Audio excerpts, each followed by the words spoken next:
got most of our committee members here. We're just a few minutes after 3 o'clock, and there's some papers being handed around that we referred to a little bit later that didn't go out in advance related to some legislative issues. But I'm going to go ahead and get us started. Welcome you all, and appreciate you continuing to come back. Don't know that we've heard from Steve today, but we knew we were going to have a few conflicts throughout the summer. Perhaps he'll join us as we go forward. But we're going to go ahead and get started with meeting 3. And you can see the agenda before you. Our real purpose today is to complete the background information that we've been trying to ground you all in preparation for really beginning more committee discussion on potential strategies to enhance resources as we look at the future.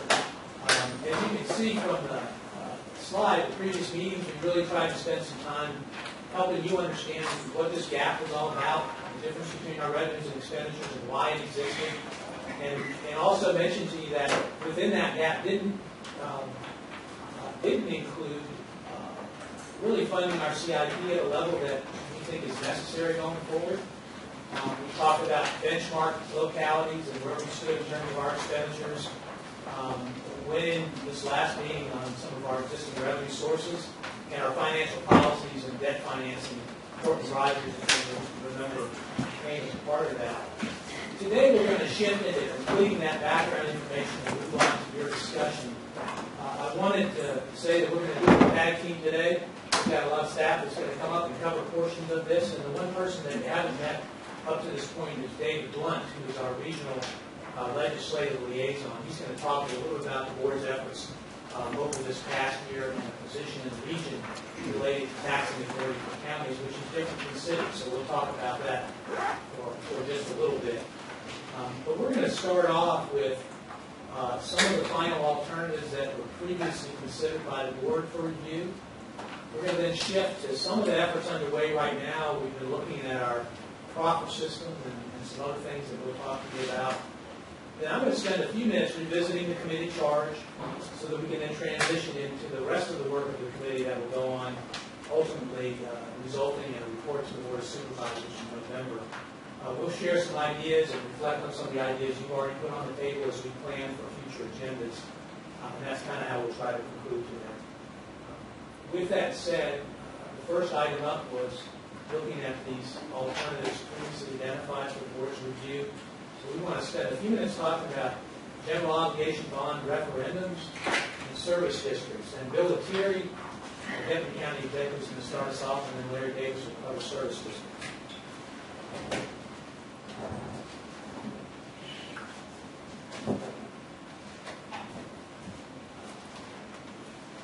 Good afternoon. It's good to see you all. So at the last our last meeting, you recall Courtney Rogers spoke to us and talked about various services that his firm, Devon Paint Company, provides to the county, overviewing their guidance that they provide for our financial policies.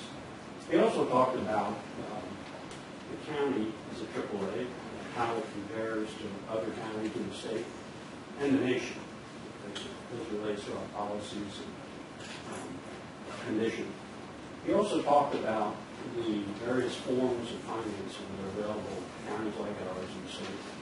And just by way of quick review, those include general obligation bonds, which of course, as you all know, involve going to the voters for approval to issue bonds for particular projects.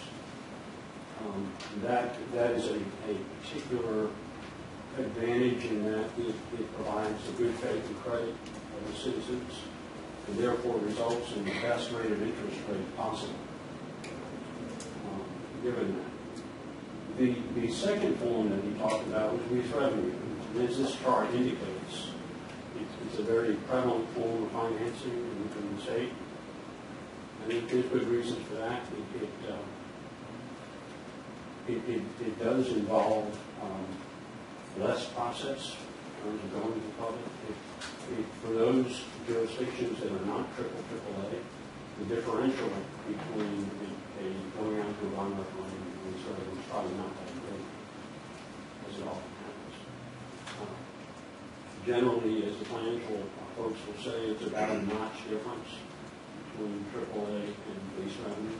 And that assumes that, it's a central project that you're financing, and that it's collateralized. Because sometimes we'll issue lease revenue bonds that are not collateralized, in which case it's got two. One point, too, to make clear here is that we're in a unique environment, too, and have been for a number of years, where interest rates are so low, where, once again, this differential between one notch or two notches even is not all that great. So you have to be mindful of that as you consider the advantages to going forward. The last form of financing we talked about was the pure revenue bond, which, as you know, is supported by the revenues of whatever it is the project it is that you're following. Utilities are frequently that type of issue. So again, as this slide shows, this is a summary of the various transactions that Davenport has been involved with over the last, in this case, 25 years. It appears about a quarter of which have been involved schools.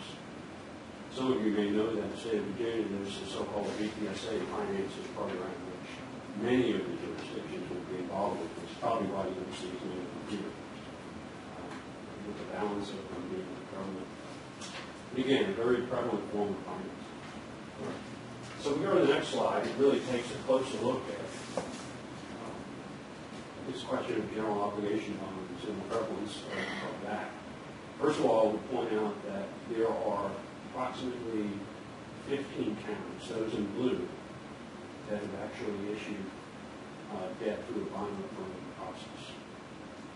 About 8 of those are AAAs.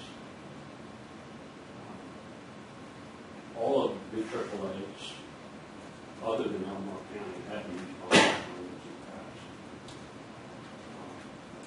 It's interesting, too, to note, I think you may recall that Courtney was talking about the fact that there are some 44 AAA counties in the nation. 9 of them are in Virginia, which is a pretty good ratio. And I think probably speaks to the financial condition of our state, which has an impact, of course, on what we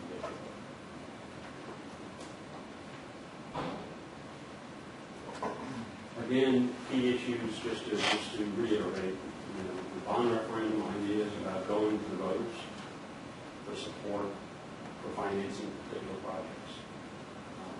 And in a low interest rate environment, while interest rates are important, you can get a higher rate or a better rate. It's less of an issue. This last slide I'll share with you is just a little bit more of a closer look at the nature of those transactions involving bond referendums in the state, at least in the last 10 years. This gives you a pretty good idea of the kinds of projects that have been subject of the referendums. As you can see, schools, public safety, transportation, things like utilities are very successful. On average, we're seeing about a 70% success ratio on bonds. With, again, those particular projects like schools and utilities being even higher success. And then things like landfills and government facilities. Some questions are directed in general. For example, you might have a question that says, would you support a $10 million bond to renovate our parks? Where sometimes the question is more specific about a particular project. So as we think about this, the considerations are certainly we want to be thinking about non-essential projects. There are obviously issues if you try to ask the voters for approval on an essential project and it fails, and that puts you in a difficult place. So that's all I wanted to say generally about the alternative that our board has asked about. we want to shift now to the second issue, which has to do with service districts. Can I ask a question at this point? Certainly. On this gap, how much is anticipated, because we don't know what's on the spending side. We know what's on the revenue side today. We don't know what should be anticipated spending is, what the red line is. So my question is there an anticipation, when you put this together, that some of that gap would be financed by bonds, and if so, in what years and for what projects? Yes.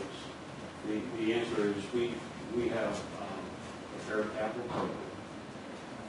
As I think we've shared with you, it is primarily a maintenance-only type program. It does involve and include some school projects and some court projects. We do have a series of debt issuances that will happen over that period of time. Usually it's been on an every other year basis, although more recently we've borrowed more frequently. They are bonds. They are at this time anticipated to be lease revenue bonds. We will, for example, be going out with about $43 million issue this fall. So what's included in the red line then? The debt service created by those bonds in any given year? Is that what's in that? Yeah, that debt service is in there, part of the gap. There's a number of capital projects that go beyond maintenance and basic things we have to do that are not in that gap. That gap would be bigger if we had shown those expenses in there as well. Well, but if our charge is to provide suggestions as to how to meet that gap, it seems to me we need to know in what years and what amounts you propose to use bond issues, or where bond issue money would be involved, because that sort of takes that off the table in one sense. I think the central question that the board was interested in was whether you thought going to the voters to get approval for the financing of major capital projects was a good part of the strategy about filling this gap. But the assumption there is there will need to be tax increases to support that. The real question is, do we engage the public in the question about the facility and the resources to pay for that facility? So it's less about the financial analysis. I think one of the things Bill said was there's certainly a lot of capital projects that aren't in that gap. The difference between the interest rate is probably not going to dramatically reduce that gap because it's not as much of a gap as you might think. So I think the central question is it a good idea to go to the public to get approval on these things with the assumption that engages them in the decision about the resources, which is, should we raise taxes to help pay for these facilities? I know that's a tough question on this, but it's one of the ones that they grapple with. It seems to me we've got to have more information if we're going to render some sort of an opinion on that in terms of what you're talking about, because you have to go, as you well know, in the county, you have to go to the elected in order to get a bond issue approved, as opposed to the cities which do not. And so that piece of it is a given. I guess what I hear you asking is, do you want us to recommend that the board use bond financing? And the answer to that probably is yes, whether it's appropriate. We don't have the information. It seems to me to say whether it's appropriate. My more specific question is, if you look at the red line on one of the original slides you guys gave us, which is the expenses versus the blue line, how much of that is capital improvement projects? That's a simple question. Sure. Do we know that? Does that include all the capital projects that you guys need to accomplish the goal, the board needs to accomplish the goal? And it sure would be nice to understand the difference in the pieces, because I'm a big believer you have to match your long-term assets with your long-term debt from a matching principle perspective. And a lot of governments try to pay current day cash on some of the renovations and those type of things. In reality, nobody in business does it that way.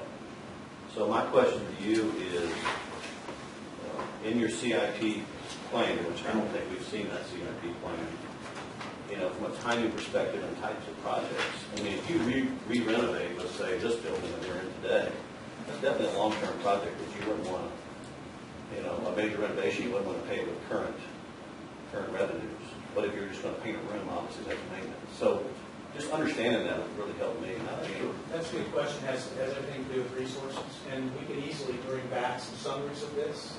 I think that will help you, what you were saying. You probably said it better now. I'm sorry. Yes, that's an easy thing to do. We need to show you our payoff ratios, and you can look at that as to whether we can free up some resources if we stretch some things out that were appropriately done differently. Right, and there might be some refinances that need to occur to capture some of these low interest rates, because we do know interest rates will go up, and we'll need to look at the cost benefit of that and how that'll affect this red line also.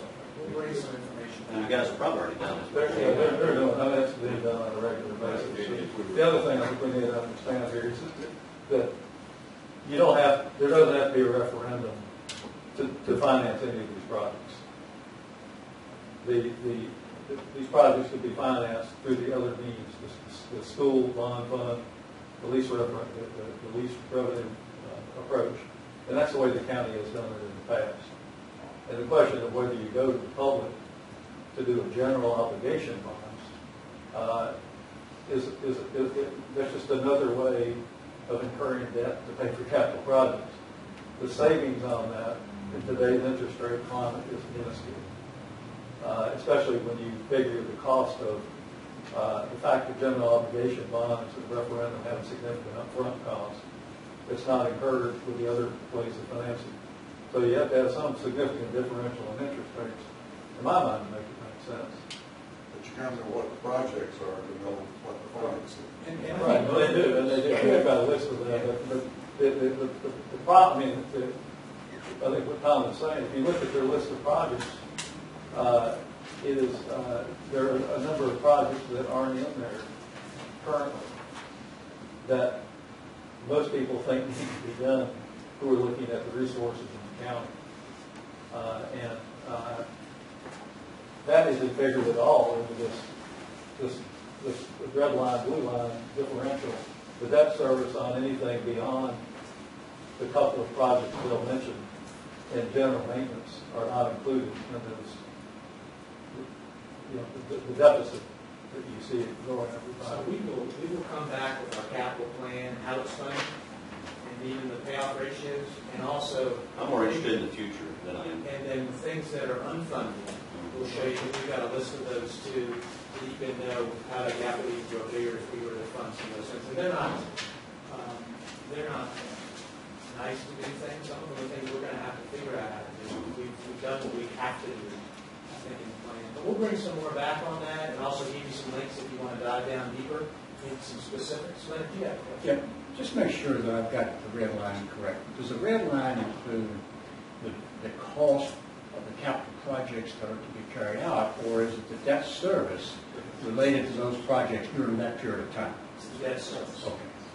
So you put in all the projects that you think needs to be done, and then you've calculated debt service, and that's what this red line is. Yeah, it reflects the approved CIP from the board of supervisors after their review.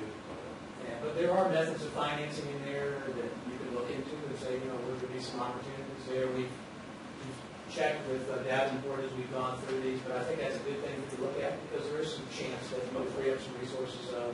And the program debt service reflects all our policies.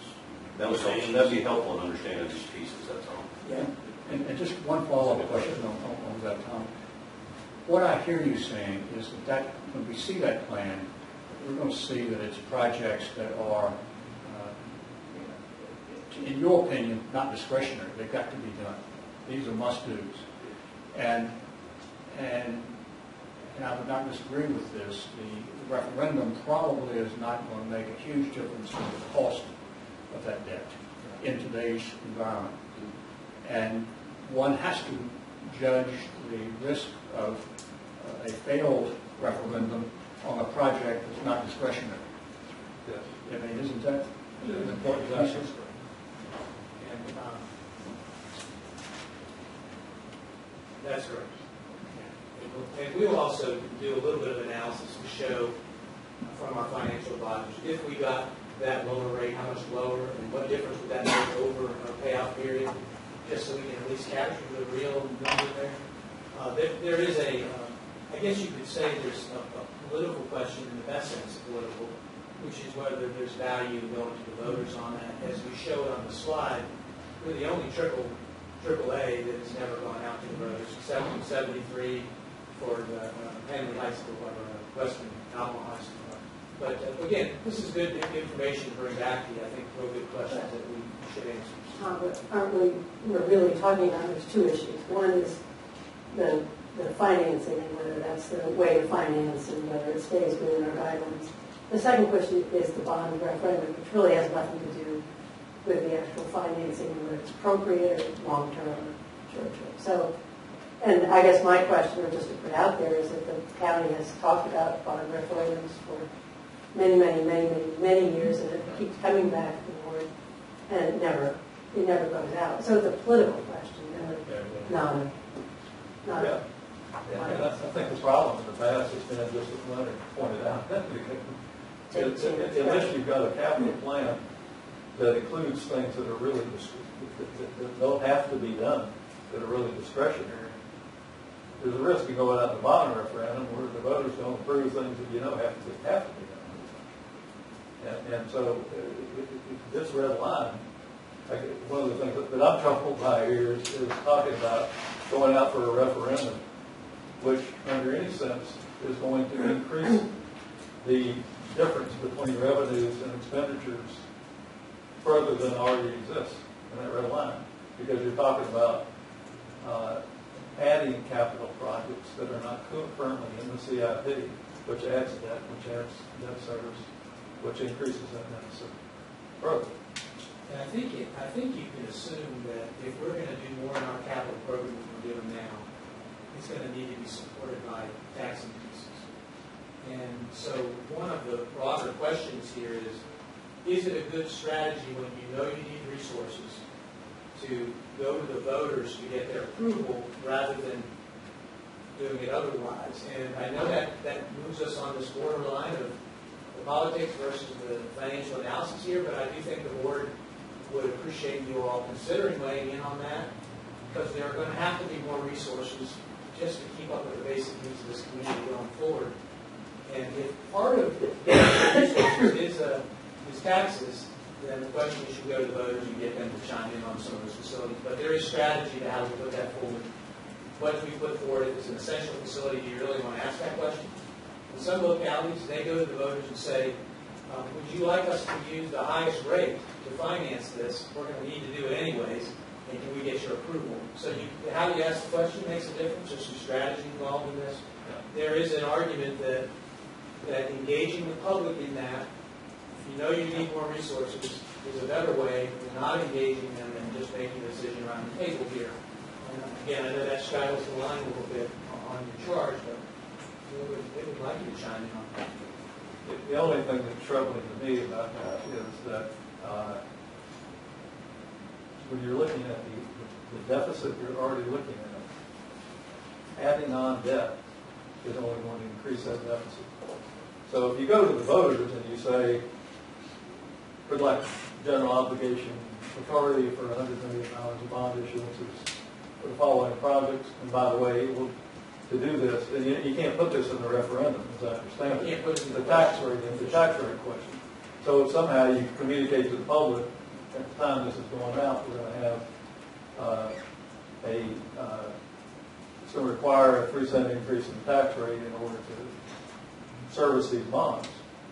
I think it becomes a clearer question if you don't already have a deficit that may require a significant increase in real estate tax rates on top of that. Anyways, for other needs. Anyways, for operating needs and servicing of existing debt on the projects, the minimal projects already in CIP. So it becomes, I think, presenting that to the public becomes a very difficult thing to do, because hey, we know that our 5-year plan already shows a deficit. Somehow we're going to have to raise more money in order to meet that operating deficit. And you'd almost have to communicate that. Why you communicated that we're going to need to raise rates another 3 cents to service this debt. I think you would have to. Maybe a different Communication concept. is really important there. This past year, the tax rate went up by 1 penny, completely dedicated to fire rescue. We didn't have to dedicate it, we could just raise it and said we need it for needs. But the strategy there was to engage the public more in what this money is going for. So you're completely right, Dennis, on that. There's other challenges here, and you need to be honest with the public about this. But there may be some facilities in this community that the public really wants to get put in place, and they say, we would support a penny on the tax rate for that. I wouldn't want them to not know that we got other challenges, but I agree about 100%. But again, we'll talk some more about this issue. In the meantime, we'll give you back some more background on our financial. Yeah, I'd like to just weigh in on that for a minute. I really do think, in agreeing with you, that salesmanship, trying to present a picture or a plan to the citizens of this county about what needs to be done, what you want to do, maybe some discretionary things, and get feedback. And basically, if you get pushback on something that you really were intent on doing, unless it's a mandate, then maybe you table that for a while and direct your efforts. And also, this would drive maybe the way that you would fund it. I'm thinking, I don't know about plans and so forth, whether it's town hall meetings or how you get the message out to people. But I thoroughly agree with you about if you hear them and they believe they're part of the process and the decision-making process, that your ability to sell whatever you have to sell is going to be better and more likely to succeed. And I really think the community needs to know that we're AAA. And by going to AA, what is it going to cost you as a citizen? And all those type of information. I've been in this county all my life. I've known that for a little while, but hearing that information to the layperson out there to help them understand what it means if we were to slip to AA or whatever it may be, what it's going to cost us. There is a cost. So showing the big picture, not only projects, but saying, okay, this is what we have today. This is how great our county is today. And these are the choices that need to be made based on X, Y, and Z, and I have no idea because we haven't seen anything. But understanding all those pieces and how they work together in a real simple one-page perspective, when you do go to whatever you have to do to raise funds, it's going to be very important to the public. It can't be some convoluted investment banker language. Nobody will understand that. So we need to think about that too. That issue of engaging the public is one just to think about as we work through our process here. But we will give you background on the CIP, so you got some more perspective about what's in that gap and what's not, and how we're going about financing. You're going to have to include the capital needs assessment project. Yeah, that would be more. So this was one of the questions that the boards really wanted you to consider. And then the other one, sort of the last one that they had identified that we haven't talked about yet was service districts. And Larry can help us talk about that. Again, we're talking about something that involves a tax increase. It's not with the public telling you it's okay, but it's in a particular area where the services are higher than the rest of the county. And it's another one of those things about a method of raising funds that doesn't mean we're not talking about having more resources. It's a different way of engaging. And if you could give us an example of where those services are used, that would be very helpful, because I haven't figured that out yet. I've been thinking about it a lot. Definitely. As Tom's indicated, service districts are a statutory committed concept that would allow for more additional, more complete or more timely government services in a specific geographic area rather than the locality as a whole. A 2014 Attorney General's opinion, which I think was in the material, kind of laid out a lot of the principles that are involved in service districts in a pretty concise way. It was an opinion issued to Prince Edward County about whether or not it could use a service district to provide funding for a jail facility, prison facility in Edward County. What it pointed out was a lot of things which are on the slide. The service district is, by statute, can be used to construct, maintain, and operate facilities and equipment including but not limited to those things that are set out as examples in the statute. And it's a broad list of government services, from garbage services to pickup to fire services to roads. It's really a broad list. But the statute also puts some limitations on service districts. And one of those limitations is that it cannot be used for schools, police, or general government services. So general government services is the concept that if the funding sources for services that benefit the entire locality, then it's not appropriate for a service district tax. And in that respect, the Attorney General says, and I think the statute is pretty clear, is that a service district cannot encompass the entire locality. It has to be for a specific area. Within a service district boundary, you can set a tax rate that's assessed against assessed value within that service district area. Or there are some examples of where a fixed tax is also being assessed. Those funds, again by statute, have to be kept in a separate account and have to be accounted for and can only be spent within the confines of the service district itself. So if you collect the money within a service district, it can't be expended on a project that's outside of the boundary of that service district. There are a number of examples. There was a complete list that's in your materials. 12 counties, 12 cities, and 4 towns have actually used service districts in some form or another. Some localities have several service districts within their locality. I picked these as just representative examples of some service districts. The chart that's in your materials is a similar chart that kind of sets out the name of the district, the tax rate, and the services in a very general way that are provided. But I think it's interesting to look at some of these. For example, Arlington, if you're familiar with Arlington County, there's a small area of Arlington that's a new developed area where there's a lot of apartments and businesses called Ballston. They set up a district around that small area of the county where they are using a 4.5-cent tax on that district to promote the area. In Chesterfield, along the Midlothian Turnpike, they set up a district that just encompasses the turnpike properties, and they're using it to pay for streetscapes. In Fairfax County, around Tyson's Corner, there's a small boundary around that. It encompasses 495 interchange and some other things that they're using to build the infrastructure for that very intensely developed area. Question. Sure. Some of these seem to be almost project financing service districts in the sense that do they have a limited life, any of them, or are they perpetual? These particular ones, I'm not sure. Some of them do have limited lives where they're wrapped around a very specific project.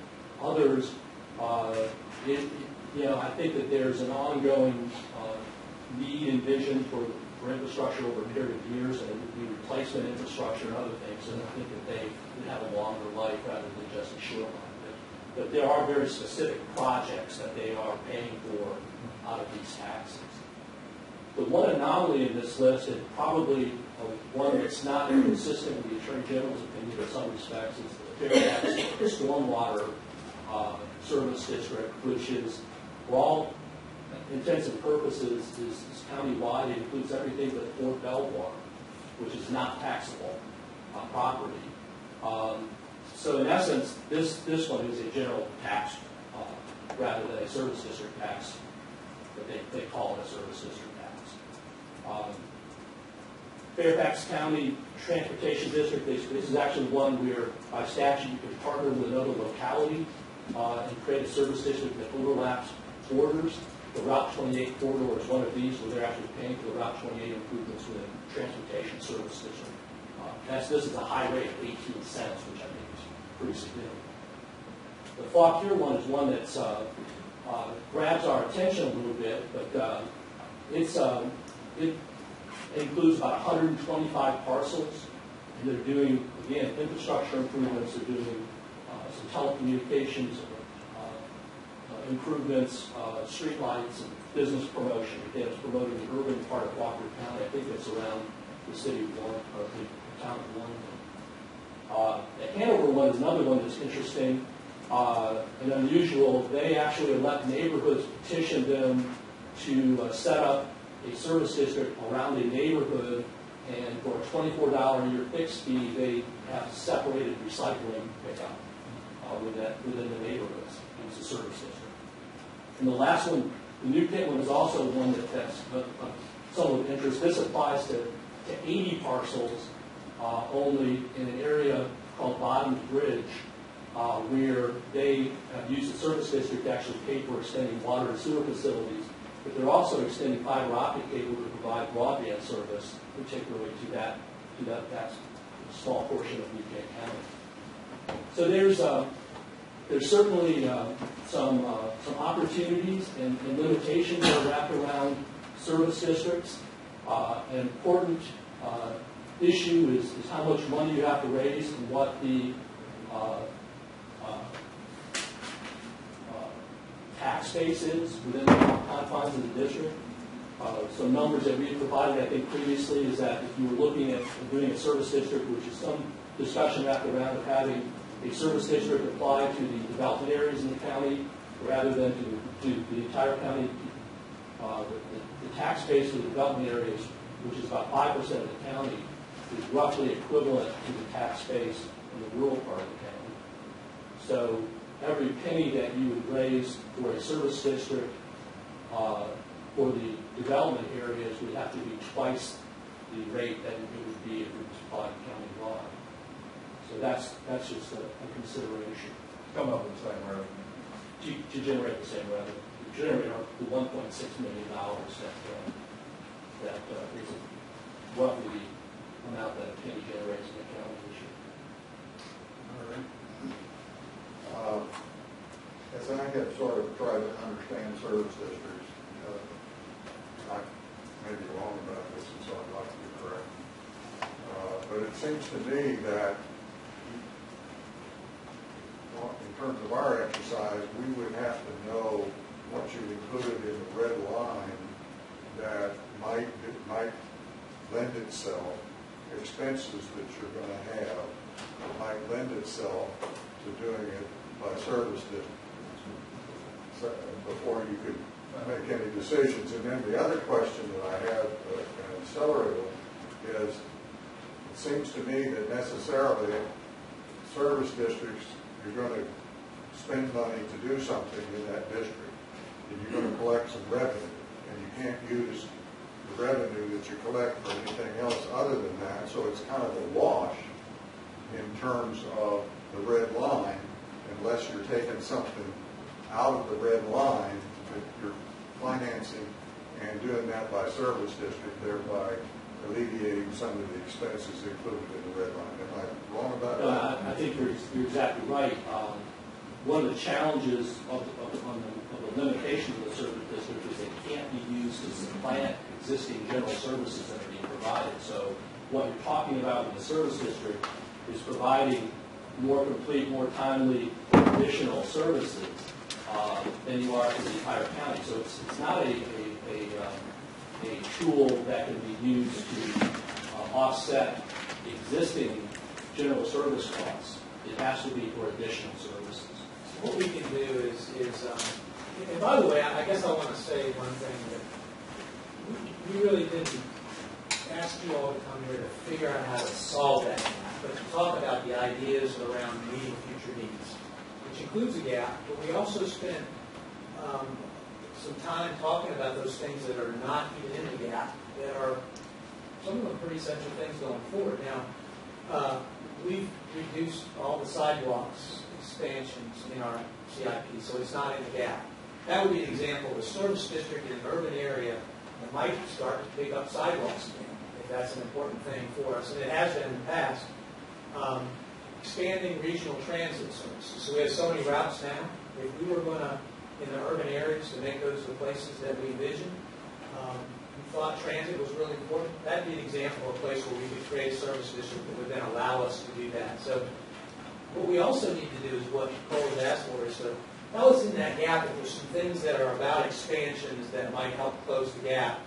And I'm going to tell you that most of that gap is not about expanded services. It's a continuation of market salary increases and a bunch of assumptions we've gone over. But we'll do a double check of that to see if there are some opportunities. I think the reason we spent some time telling you about what was unfunded was because some basic things like parks and recreation into the future of this county as we grow are really not funded. They're outside of the gap even. So the bigger question is here, what's that future look like, and what are the kind of things we need to think about doing differently to try to meet those needs in the gap and out of the gap, rather than how do we get the $48 million or something that's going to take, because we realize that's a question that take a whole lot different kind of review. So just for perspective, I think that question is an important one. We'll also talk about some of those unfunded things that could potentially fit into the service district. So what I'm hearing is that you really can't use the service district for what? To close that gap. Because you're talking about existing expenses. You're not going to be increasing services or giving people additional choice. You can say, okay, we can do a service district in a certain part of town because they don't have sewer and water, they have well and septic. So we're going to bring that in, or we're going to give them fiber optic and broadband. Well, you're not going to do that with a service district in addressing the red line. I do have a question. It's kind of a nuance within that, but you have, for example, you have different response times for emergency services in the rural areas than you do in the development areas. You spend about $15 million a year on fire and rescue, something like that. Because you provide that differential level of service, does that enable you to have a service district that would be in the growth area? Just as an example, I'm not advocating this one way or the other, that overlay a service district to pay some significant portion of fire and rescue operating expense. Well, if you were just focusing on fire services, fire and rescue services, there's another animal to use to address that, which was included in your package, which is called a fire zone. It's kind of an older enabling authority that was wrapped around the rural economy of Virginia, providing volunteer fire services, and it was designed to basically allow localities to set districts around volunteer fire stations, I think, historically. That authority is still good, and it doesn't have a lot of limitations that apply to the service district authority. In fact, it could be county-wide. It can be used to supplant existing funding. So if you wanted to create funding districts around to differentiate fire services, that is a type of special legislation that could be used to do that.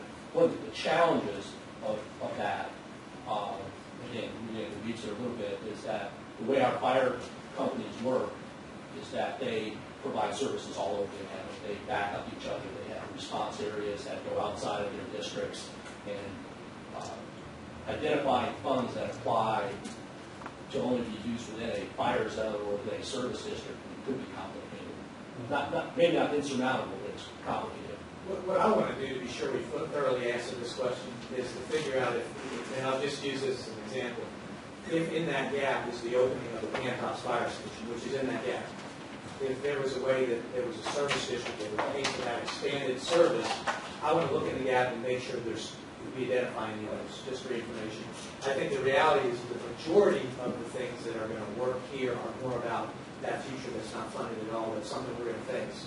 That might be sidewalks and regional transit services and those kinds of things. But both of those, I think, can come back. So, clarify me if I'm wrong. You're saying that there's a possibility that you could use this for the Pantops Fire Station because before you had a 5-minute response time, and now you'll go down to a 2-minute response time. Would that allow you to do that? because of that reduction in response time. Expanded service or improved service. Improved service. And even more specifically, a new station in an area that has none now. Okay. Okay, so that would be, and again, I'm kind of using it as a general example because Larry's probably squirming a little bit on this. And so what we want to do is look at that gap and see if we have some assumptions around expanded services that would apply to reduce the gap. But I'm saying to you, I think there's not going to be a great amount of that. Most of it's going to be those other things we talked about that we're not doing, like sidewalks that we're completely eliminating, with no expansion of regional transit service. Those are all also part of this challenging future we're faced with. So, again, we're trying to just kind of give you the lay of land here. We can drill down. Clinton County master plan, the growth areas were defined for Southern County. The county said we're going to go in and master plan all these areas within the growth area. So they got separate defined areas within the growth area. Crozet, Underwood is one, for example. In master planning these areas, it had always been discussion, if not promises, that there would be enhanced capital expenditures in those areas to help implement the master plans. In fact, that got axed out of the capital improvement plan starting in about 2008. There's never been anything in the plan for any of that since, and very little before 2008. So I just point out that is something, although it's not in, there's an assumption in the 5-year plan that there is no expenditure in the urban areas to help implement the master plans and the infrastructure that was anticipated when that master plan was. And as you look at the list of examples where service districts have been provided, like in Arlington, and Ballston, and Crystal City, and Roslyn, and Fairfax, the city of Yellowtown, and Fairfax County, those are sort of master planned areas where they are using exactly this tool to pay for the infrastructures that were envisioned to be needed for those master planned areas to work. And you could carry that over as an example into Albemarle County, into each of the master planned areas, and say there would be a defined boundary around that and a tax, and they would pay for the infrastructure improvements by having the services. And do you think that that's a viable strategy, which is different than how do we close the gap? Do you think that's a viable approach for the future, given the challenges we're facing with some of the infrastructure? Well, I have a more specific question. I'm just thinking of, let's go out to Old Trail.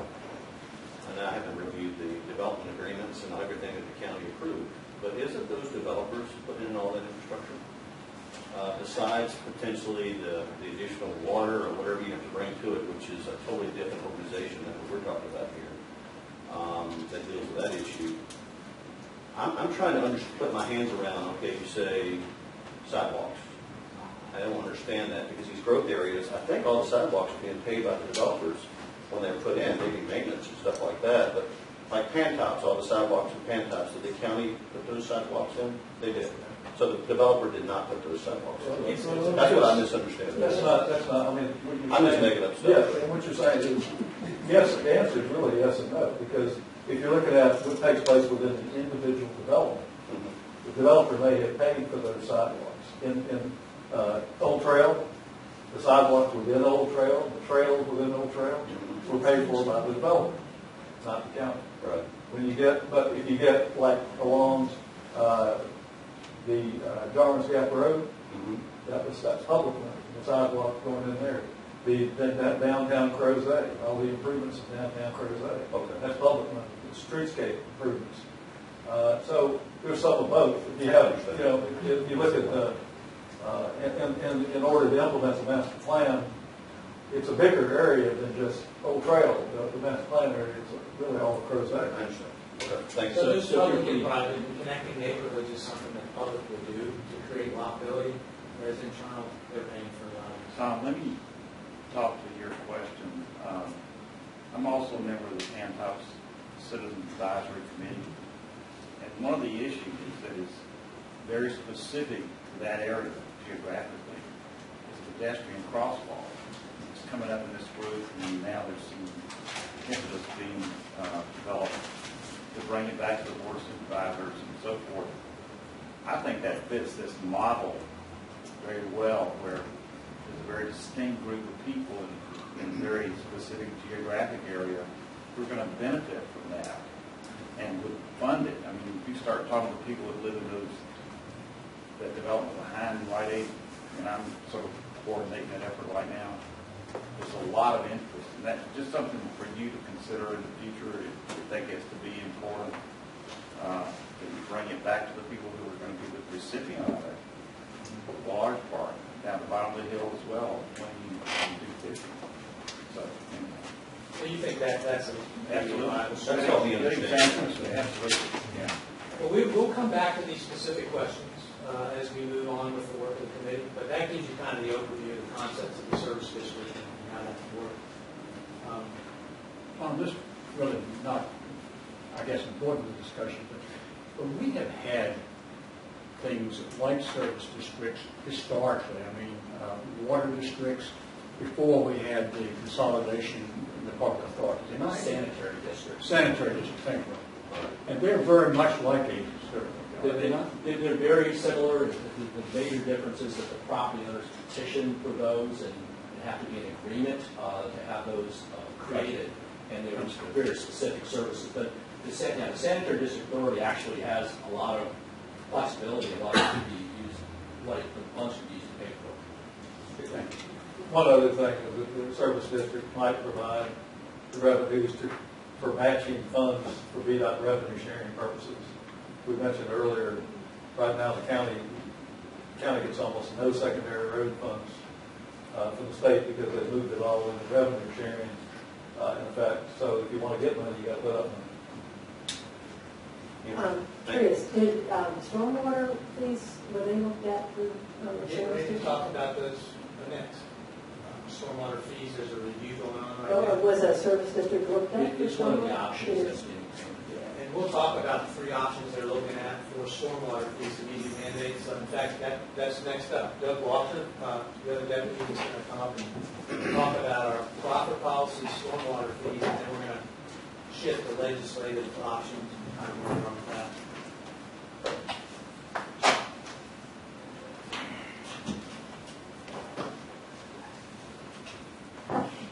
Thank you. Good to see you again, Doug Walker, Deputy County Executive. I want to say thank you for the fastball down the middle. I'm batting third, so that works for me. I'm just going to spend a few minutes talking about two of the three of this referred to here as other revenue-related efforts that we reviewed. These are in different phases of consideration by the Board of Supervisors and by staff and citizens who these options. We talked about profit policy and stormwater fees, and David Blunt was introduced to you earlier. We talked about legislative options, specifically the taxing authority for counties. For those of you who may not know, the county utilizes enabling legislation from the state to receive voluntary contributions from developers as part of rezoning all properties. The specific work by the Fiscal Impact Advisory Committee formed by the board last September to look at the cash profit policy. That group had 18 meetings through the course of many months. It just recently completed its work and made its recommendation to the Board of Supervisors earlier this month, with the consequence being a significant reduction in the maximum amount of cash profits allowed as part of that policy. For those of you who have been involved in cash profit policy work, you know that until recently, until you see this information, the policy was the maximum amount was about $20,000. The change in state legislation back in 2013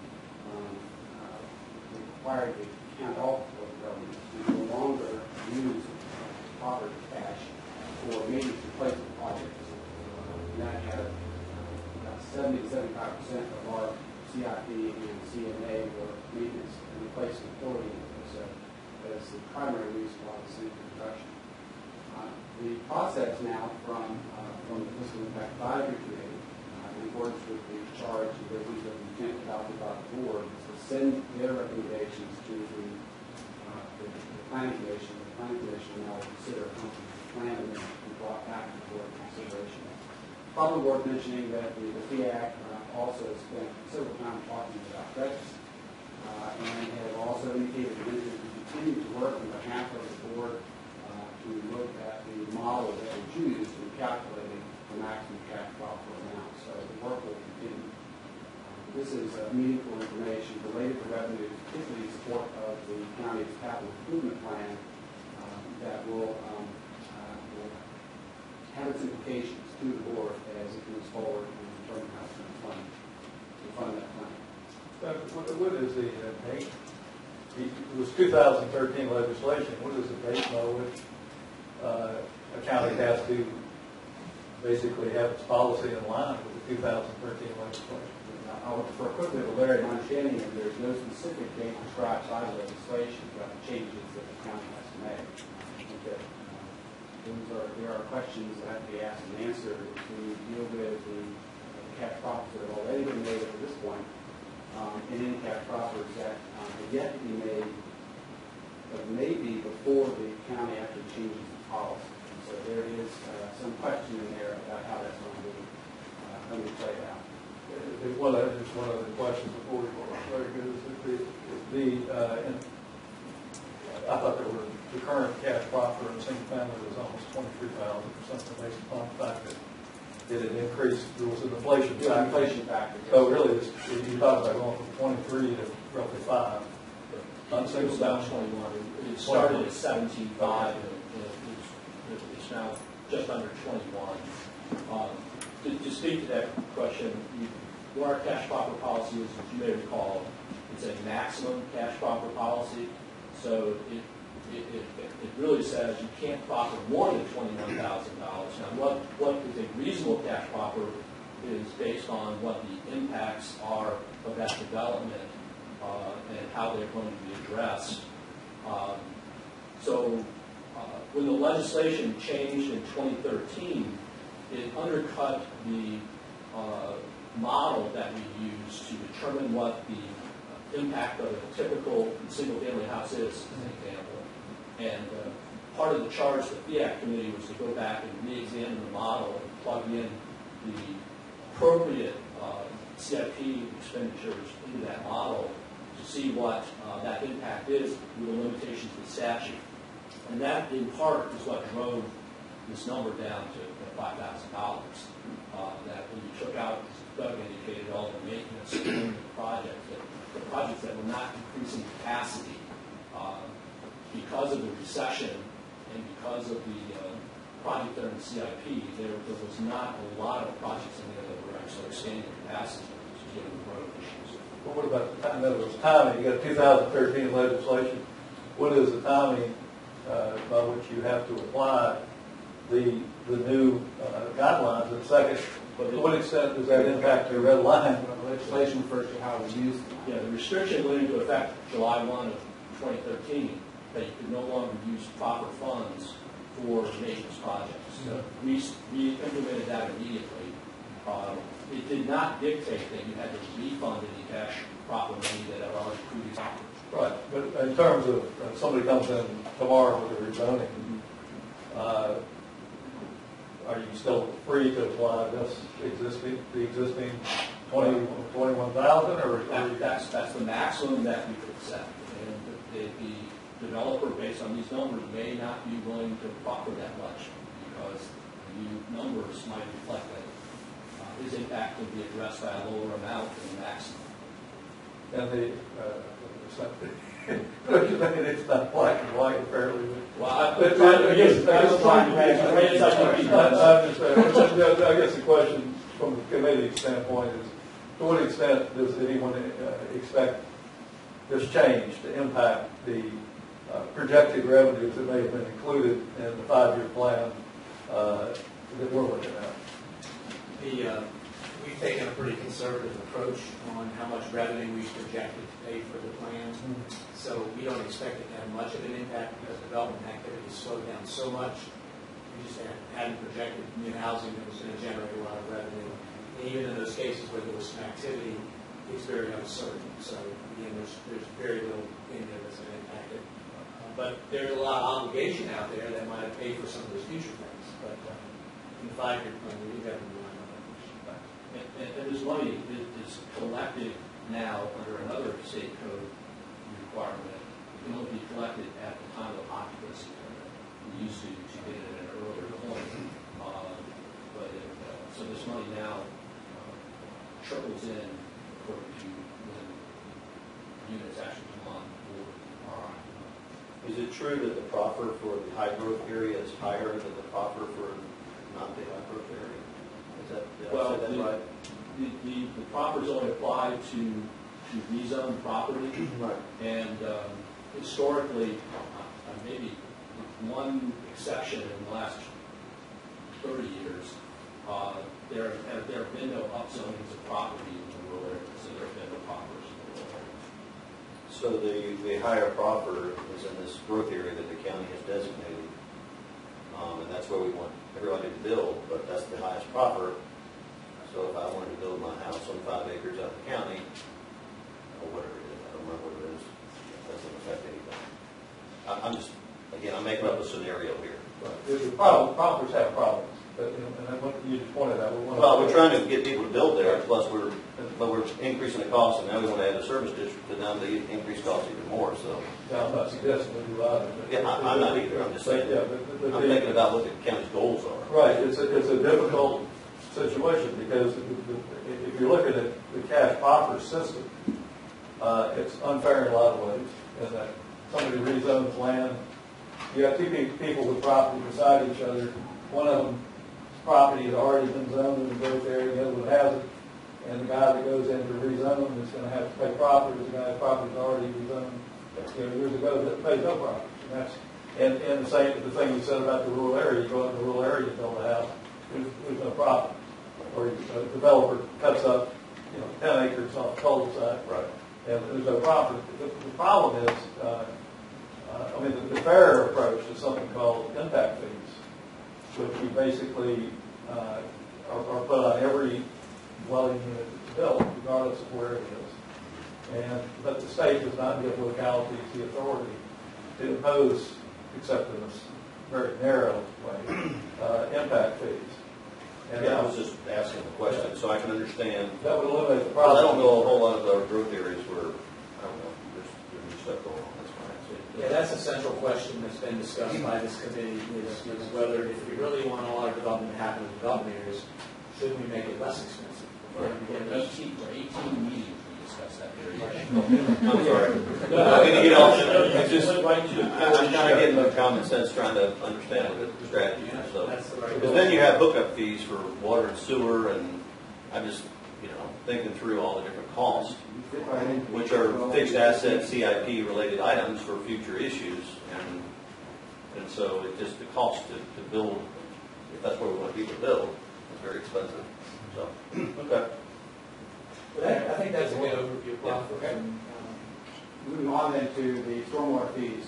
This is the other significant effort that's been underway over the course of the last year and related to some significant new expanded federal and state mandates related to the Chesapeake Bay Act and the Clean Water Act primarily. Can you explain what this is when you're going through it? Because I really don't know this piece of it very well. Yeah, I'm trying not to use the acronyms that become so second nature. We have to reduce our loading into the waters of the U.S. For nitrogen, phosphorus, and sediment by a certain amount over a certain period of time. Not just Albemarle, but all counties that are within the Chesapeake Bay watershed. That's one mandate. That's the Chesapeake Bay, called total maximum daily load, TMDL. There's another state mandate that's associated, which will require us to address our impact of pollution from our urbanized area, regulated area. And so we have these two mandates that work pretty much in sync with each other that require us to do things that we, up to this point, have not been required to do. In many cases, the Albemarle County has been out front with respect to its environmental stewardship. It's actually been implementing programs and services that have put us in good position to achieve the standards that we're now being expected to achieve. But it goes, in the future, it's going to go well beyond that. We're going to have increasingly higher limits to achieve in reduction in order to stay in compliance. And really it's about nitrogen, phosphorus, and sediment. And what that then means is that we're implementing new stormwater programs, new BMPs in the regulated area. Maybe getting into taking a more aggressive and assertive government role in building the stormwater infrastructure, which in the county is different than what you find in the city. And may even be going out into the rural area to actually do some protection of stream buffers and what sort of we are to do. There's a cost to all of this that has been identified, at least in planning way, that the board is really interested in trying to address through dedicated funding sources in that context outside of the general fund, and so that it doesn't necessarily compete with all other general fund expenditures. Back in fiscal 15, they dedicated 0.7 cents of the real estate package, an increase of 0.7 cents, to begin the work to develop our action plans that we will then be implementing in order to comply with these mandates. At the same time, they charged a committee to look at alternative dedicated funding mechanisms. And two that are used primarily within local governments are the service districts that Larry and Bill have talked about, and the utility model, the utility fee. And the primary distinction being the service districts rely on a tax rate and a set value in order to distribute the cost to the taxpayers, much like a general tax would. The utility fee uses a different basis for that, it uses a generally per service, so as a measurement stick for the impact that that property then creates that's driving this pollution. So the committee has spent last year with the consultant and the staff, and we'll be coming back to the board in September, this recommendation with regard to the utility model and the service district's model, and the fundamental choice that the board will grapple with. The expectation is that as the board moves forward and makes a decision, that 0.7% dedicated then will be freed up, will go away. And that will depend on the choices that the board makes. So I hope that I'm trying to keep it at a fairly non-technical level. That's the only way I can understand it well. And trying to keep it relevant to the work of this group. Just knowing that there are program costs associated with these mandates, and that there's an effort to try to find other ways besides the general tax and work. Well, for instance, you're fencing out of streams. That's a national and state program that's going on today that they will pay. I mean, I have a farm out in Green County. They came in and put it all in for me. Put it on wells and everything. Cost sharing arrangement. It's zero cost to the farm. Is what it was. I mean, those funds are obviously already set aside by the state. That seems like that piece should be. That's just one thing you mentioned. Should be managed, and people should be saying, "Here's how you do it, and this is why you need to do it to help the cost not come to the county." At all, I'm saying that that's what we as a society have decided to do. It's available out there today. What do they have to monitor the water? Is that what the additional cost is? I'm trying to understand what the additional cost is. Is it how do you know how much nitrogen is coming from Albemarle County versus Greene County right up the street? I don't. Is this just a crazy law that we just have to deal with, or? That would be the easy answer. That's all I I think it's a little more technical than You that. keep asking all these common sense questions. I'm sorry. We asked I'm just- before. It's a penny. It's $1.5 million for the county a year. Well, not quite a penny. On both committees. I'm sorry. That's all right. But, It's driven by engineering calculations. Okay. That's where the cost is coming from. Yeah. People have to come out and do their math. There are certain facilities that would generate a reduction, you have to put those facilities in, they have costs. And there's Because I'm definitely paying for it in the city where I own a piece of property, and I'm just like, And Our part of the stormwater facilities, enhanced stormwater facilities, those kind of things, but there's nothing precise about any of this. okay. You get credit for implementing certain things, and they presume that will achieve the required reduction. A simple example for us is we have to do much more frequent inspections in these facilities that are out there now. We have to hire inspectors to go out and meet those requirements. Our permit says you'll inspect these facilities twice as often as you did before. So we don't have enough inspectors to do that. And that's going to make sure that the facilities are working well and not getting soaked into the streams and those kinds of things. Capital cost would include additional facilities, provide additional benefit to reduce the amount of untreated water that's getting into the waterways. Our purpose for these things was to, since you're talking about resources, was to let you know everything that's going on around resources, some of them that have already been moving forward, and that other committees are going to bring forward recommendations on. But one thing I think is accurate, and that is that this is a way that the red line can be affected, the gap. Because right now you have built into the plan expenditures for stormwater. Do you have any revenues built into the plan for stormwater? 0.7 cents, 0.7. I thought you already dedicated that. Was that previously dedicated or a future potential dedication? It's already in the number. Yeah, it's in the numbers. I think the issue is some of the money that's not going from the inspectors is going to the capital program. You may have to shift back to the inspectors, which means there is an expansion in there that there may be an opportunity to do something with. You can affect the gap somewhat by what is done in this area. Is in specifying that there's so much goes for stormwater from the tax rate and so much for fire, are those legally impacts, or is that just a designation? If it's a service district, then Kristen, Currently, it's just a budgeting. it's just a budgeting mechanism. Yeah. Okay. It's being done by policy rather than ordinance. Yeah.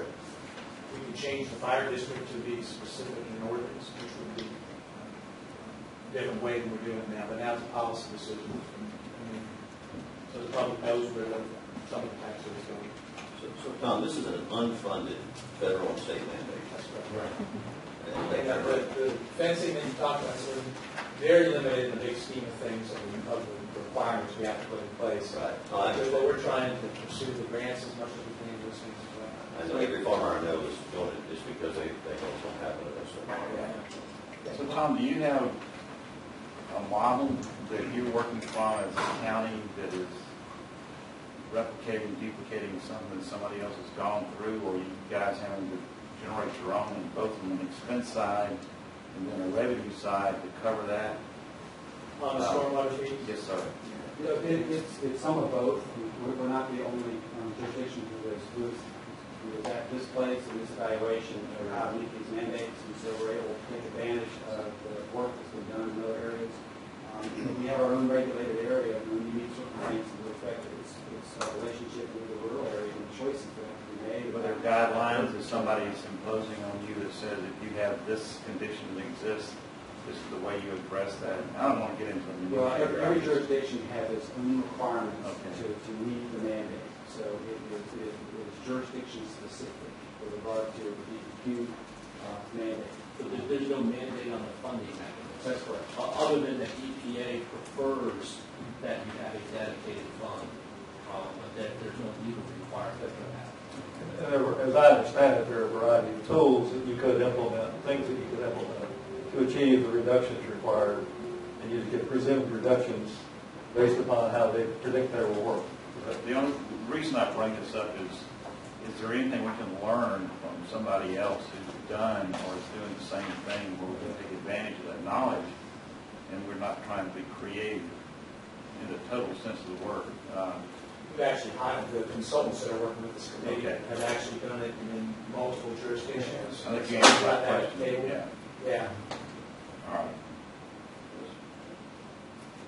Well, I think that wraps up those two efforts that are going on now. The other thing that's been going on, particularly over the last year in a little bit more intense way, although it's actually been a position of the county for quite some time, is a more aggressive legislative approach, if you will. The current board wanted to pull out every stop to the General Assembly to give us more tools to deal with this gap. We wanted to spend a few minutes just to tell you about what the county and regional position is and how successful that's been. And then Larry's going to tell you a little bit more specifically about these 4 sources that you see before you under the second large bullet, so that you can get a sense of whether there's some opportunity there going forward. And David Blunt is our legislative liaison to the Thomas Jefferson Planning District Commission. He represents us in the General Assembly and, of course, works with us on developing some of these positions. So he's going to go over where we stand today. He's the latest. All right, great, thank you. Thank you all for having me today. 2 documents came your way right as the meeting started. The first is a white paper on local government, revenue authority, and service responsibilities. That was put together last summer. Really, I guess it's Albemarle County and the region as a whole, and the localities were really grappling with some of these issues that you all have been talking about, specifically how we pay for some of the things that we're forced to pay for in our respective localities. It's meant to be background, informative, educational. It speaks to a number of state studies that have occurred over the previous 3 decades that looked at state and local relations, looked at mandates, some that looked at tax restructuring and tax reform efforts. And one of the common threads that I found as I was doing the research for this was that many of the studies pointed to the differences in taxing authorities for cities and counties, and that they really existed because of historical differences in services that were provided. And the recommendations in a number of those studies were that difference be eliminated. It also points to some of the TJPDC regional legislative positions from the past 15 years or so that I'll talk about just briefly in a couple of minutes, and also some examples of where the state has added new service responsibilities and obligations to localities. The second handout is just a 1-pager, which is the legislative position of the localities in the region headed into the 2015 General Assembly session on equalized revenue authority. For those of you that may not know, the TJPDC region, in addition to Albemarle and the city of Charlottesville, is 4 primarily rural localities, Green, Louisiana, and Nelson counties. And you see there the request that the governor and the legislature equalize the revenue-raising authority of counties with that of cities. It emphasizes the challenges that are faced by local governments to balance revenues and service needs. And again, most importantly, points to that distinction between the city and the county authorities, noting that it's become less prevalent because of urbanization and suburbanization, as many locations, counties, localities are providing services that are more like city services. It talks about those state studies that previously had mentioned, types of services that localities are required to provide. And it also notes the reliance of local governments on the real property tax and how equalizing revenue authorities can help to broaden the local revenue tax base and maybe eliminate some of that reliance. As Tom has indicated, this request was really not a new thing for either the county or for the region. For a number of years, it's been part of the platform of this region and in many localities across the state, the Association of Counties as well. Some of the previous positions that TJPDC has had have spoken to having maximum flexibility for localities in the use of their local revenues, requesting that revenue sources be broadened rather than being capped or removed or restricted. And I think there was a lot of emphasis on the restriction of local revenues for a number of years, where we were seeing continuous assault on those by various legislators on the local real property tax and also local business taxes, where there were proposals to restrict how you can implement those or to do away with them entirely. And then also a lot of emphasis the past several years on what I think has really been the driver of a lot of these discussions, and that's been on mandates, whether they're unfunded, whether they're underfunded, whether they're state or federal, or whether, as we've seen on a number of occasions, whether costs that the state has traditionally been paying for have been shifted to localities. Changes to the Virginia retirement system several years ago benefits for the line of duty act, the whole list, I think, on the last page of that white paper. The work that we've done the past several years focusing on mandates, I think bear a little bit of fruit.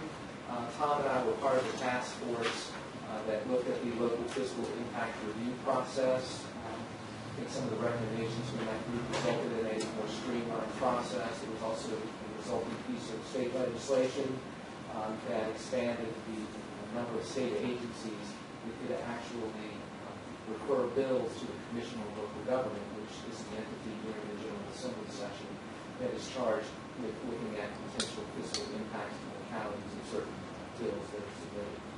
But as it relates particularly, getting back to our request for the equalized taxing authority, the request was not successful during this past General Assembly session. I don't think we went into it having any idea that we would have success. There was a senator from down in the Tidewater region that put in 4 bills dealing with meals tax, cigarette tax, lodging tax, and also the admissions tax, and really putting those on par for counties with what is in place for cities. But all of those were defeated pretty handily, and not any different action than what we've really seen in the legislature in the past 15 years. When you look back at the number of bills that have been submitted over that time, they've all either died in committee or no action has been taken. Interesting, some of them would have little strings attached to them that they were introduced saying that you can have this, this additional revenue stream, but you have to dedicate it to transportation. Or you can have it, but only if it's approved by referendum. Or you can have it, but you have to make a corresponding reduction in your real property tax so that you end up being revenue neutral. So I think sometimes the legislators really look at it from the standpoint of, if we're going to give you additional authority, you've got to be prepared not to give up something. I think that's a challenge that we're going to face.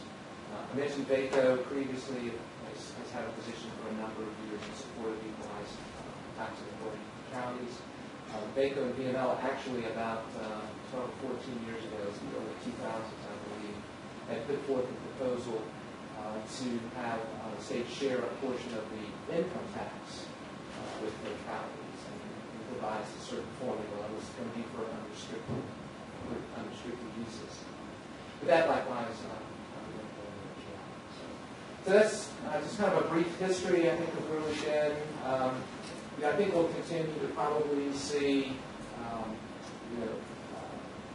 want to say some eyes cast on what the tax structure for the state and localities looks like in the coming years. Governor McCall mentioned it during the campaign 2 years ago.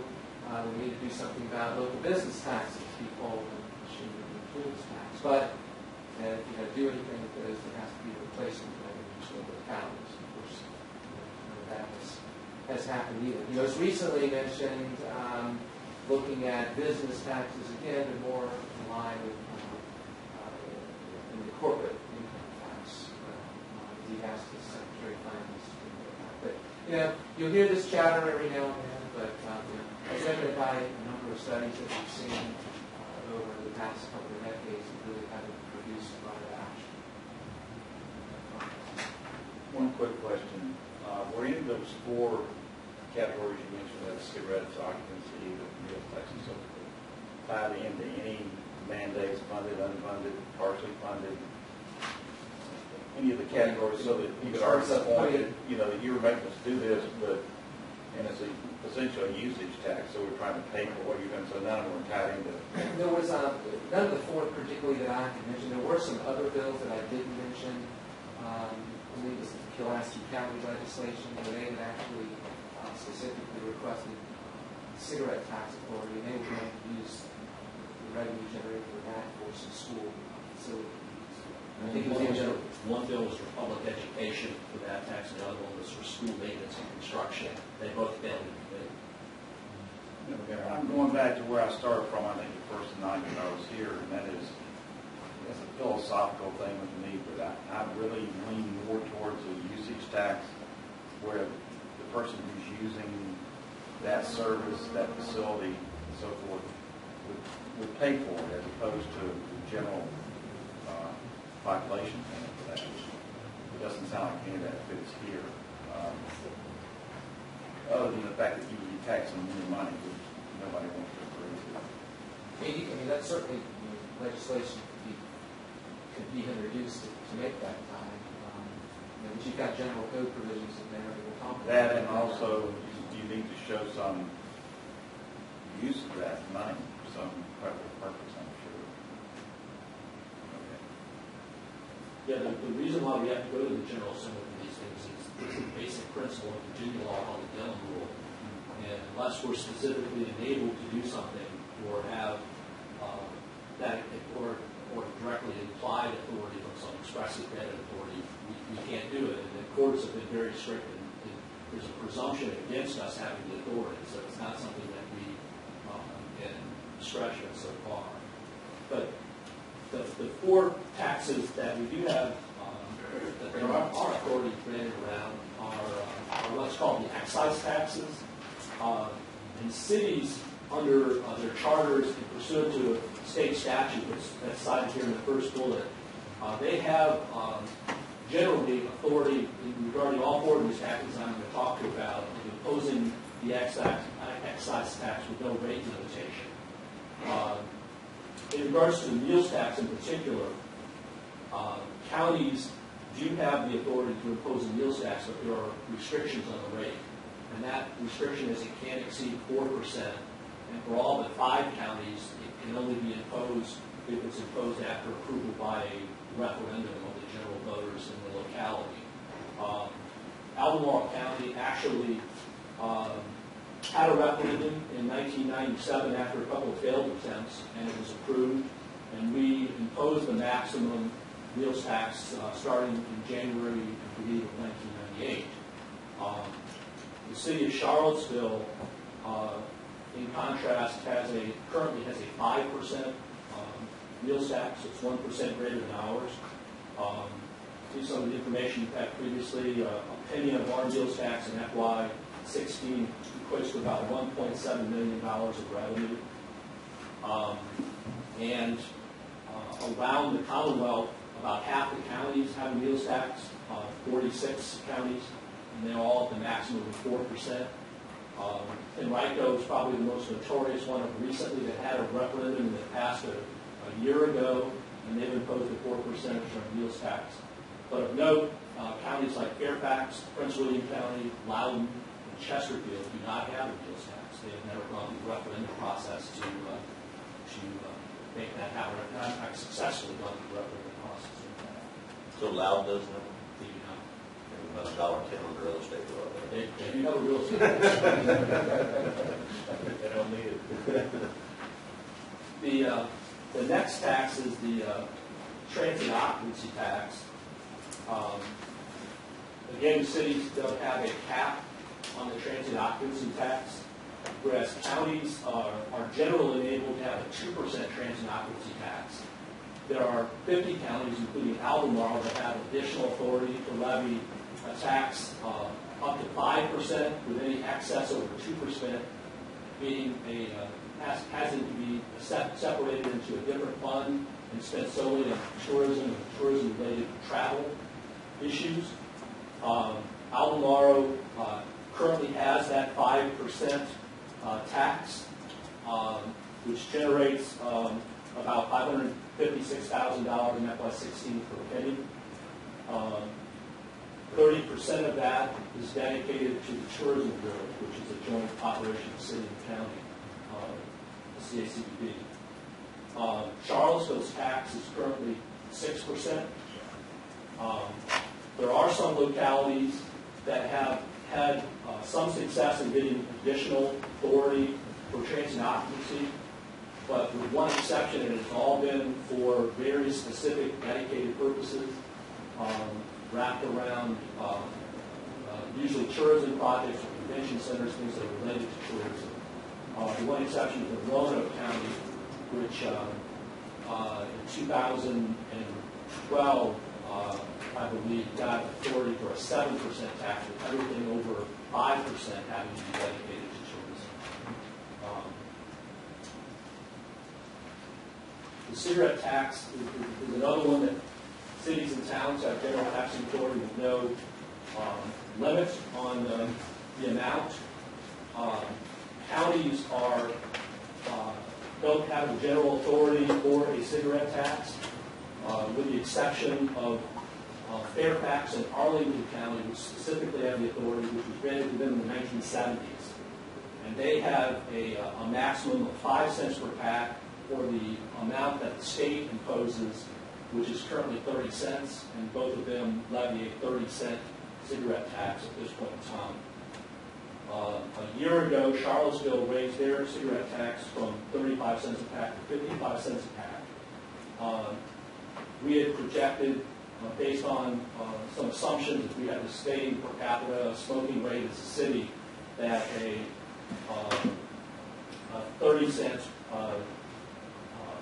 tax rate would generate about $900,000 in FY15, and if we had 55% rate, we would have been about $1.6 million. But at this point in time, we do not have any authority to impose a cigarette tax. As David indicated, there were a few localities who tried to obtain cigarette taxing authority in the last session of the General Assembly and over the years, and since 1970, no one has been successful in that.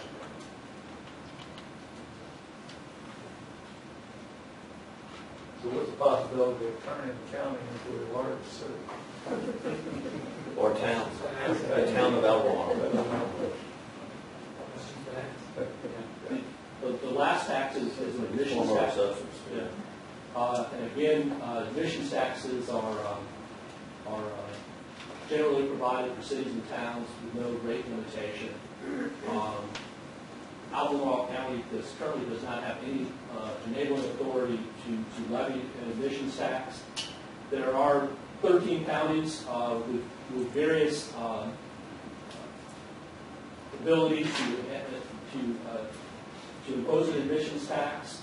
Have been granted at different times over the last number of years. Currently, only 3 of those actually impose an admission tax. That's Dinwiddie, Newton, and Roanoke. And they don't utilize their full authority for the admissions taxes. They just tax them in a couple of categories.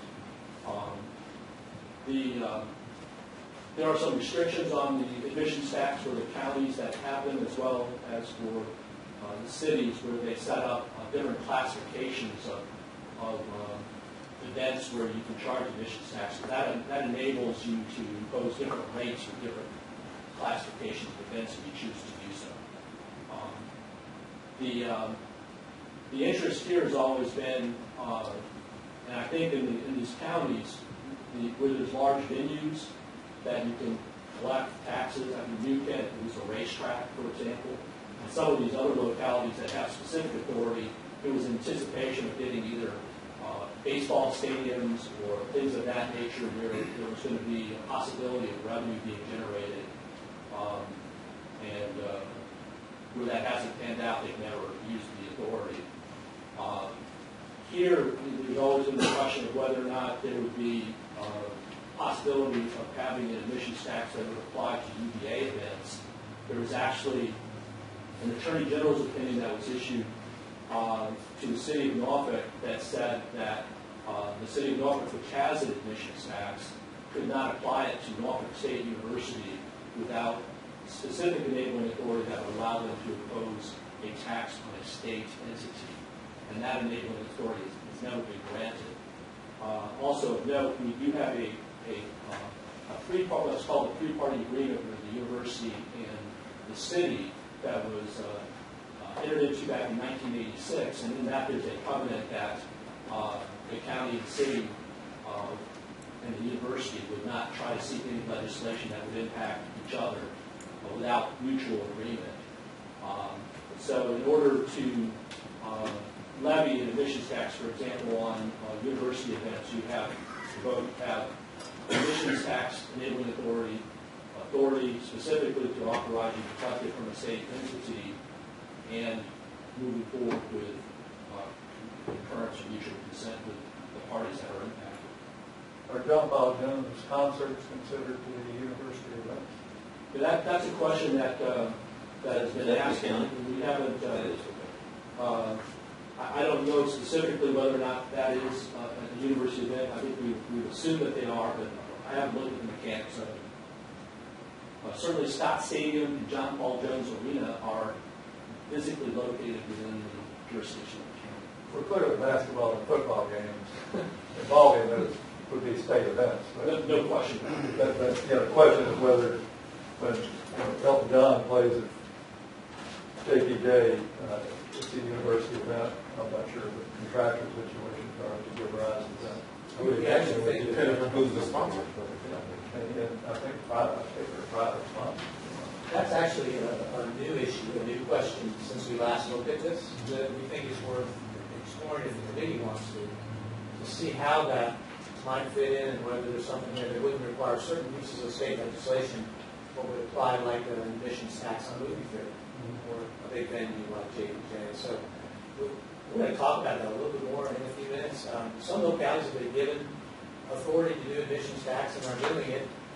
And it's because they have a big venue like a horse track or a racetrack and so forth. So we think that's one worth possibly talking more about if the community feels like we're going to do that. And we'll bring this issue back up in just a few minutes. Since we're running on time, we wanted to cover those four, which were the equal taxing authority issues with cities. And there's different approaches we could take in there. It has been a broad approach. Give us equal taxing authority across the board.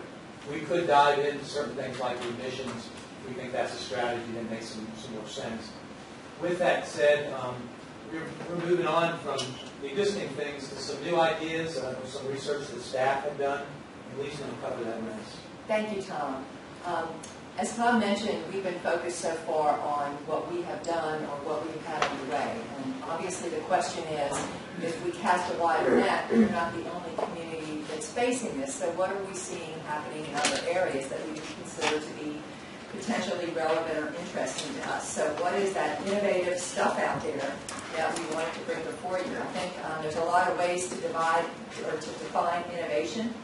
The way we looked at it was fresh thinking that creates value. So that means it could be things that others have done that we have not ever done here. It could be things that we have done here, but that we could do to another level, kind of an evolutionary innovation. Or it could be revolutionary innovation, things that we have never tried here. So what we're going to talk about for the next few minutes are examples of all of those things. And there is the big caveat being there's no single item on this list that is going to solve completely the problem that we've been talking about. This is not going to fill that gap that we've mentioned so many times.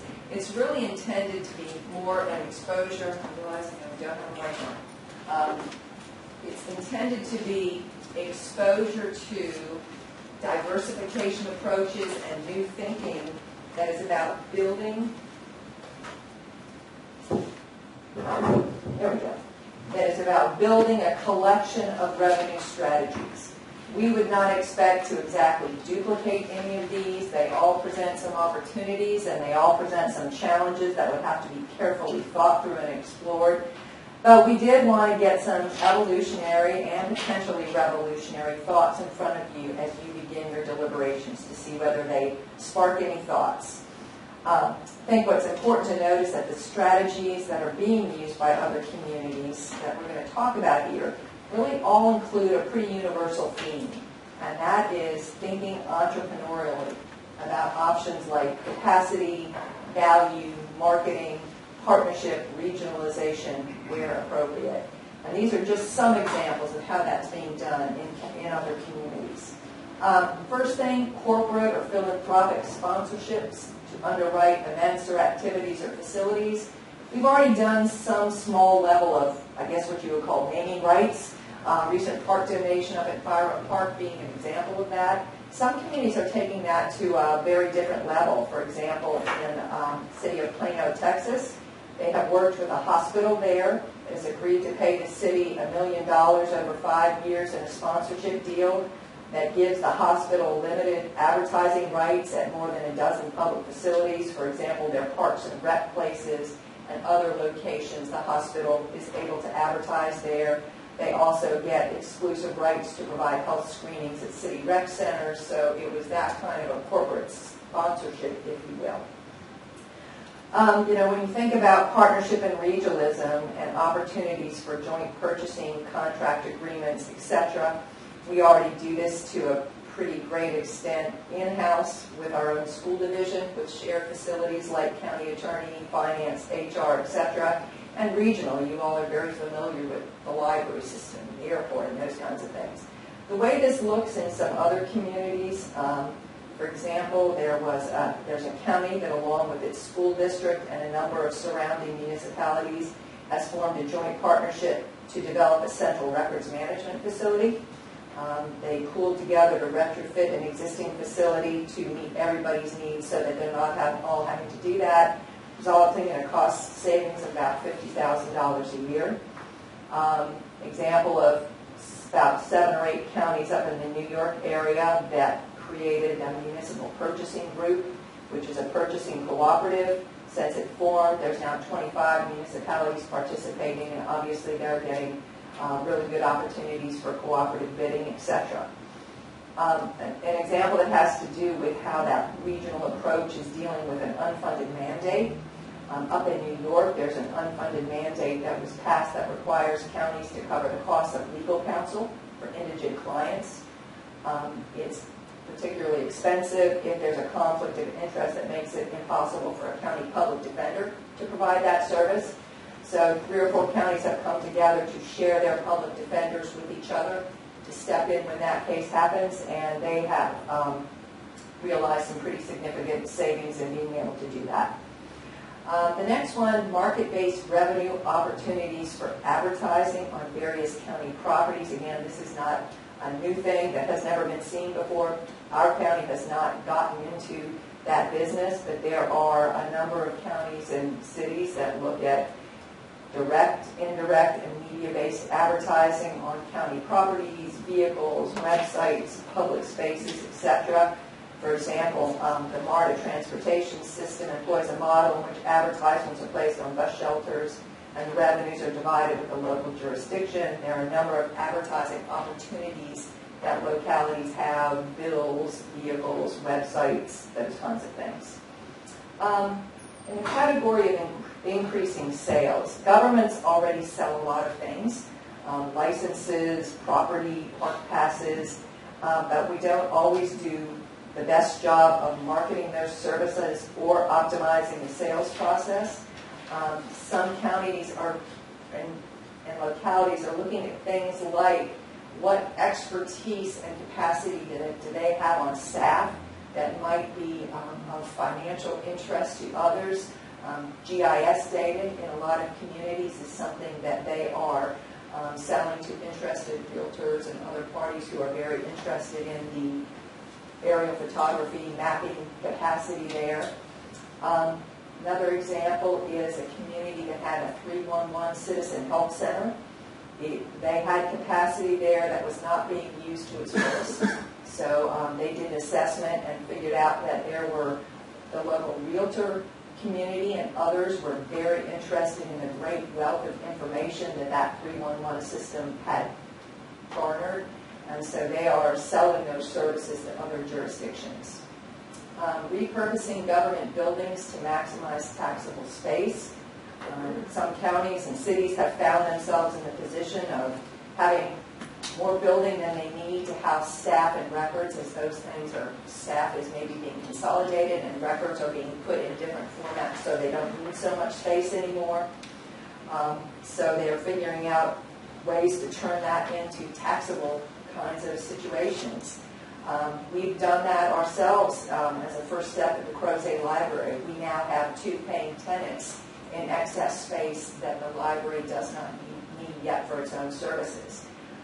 There was a county out there that took a really comprehensive space management study look, and they decided to use space in their schools that was not being used during the summer to lease out for entrepreneurial spaces so that people would use the lab space, the computer space, that kind of thing, for an entrepreneurial turnaround. Civic crowdfunding.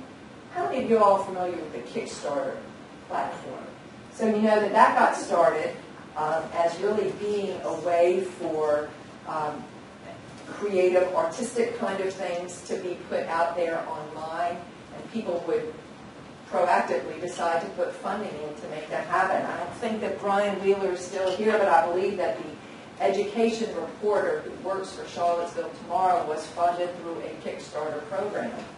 There are now a number of these Kickstarter-like programs out there, one called Citizen Investor, one called Neighbor.ly, that are providing a platform for governments and citizens to do those kinds of things. If you think about it, it's kind of a self-selecting virtual service district where people who want a particular item, service, whatever, are willing to directly pay for that via the online program.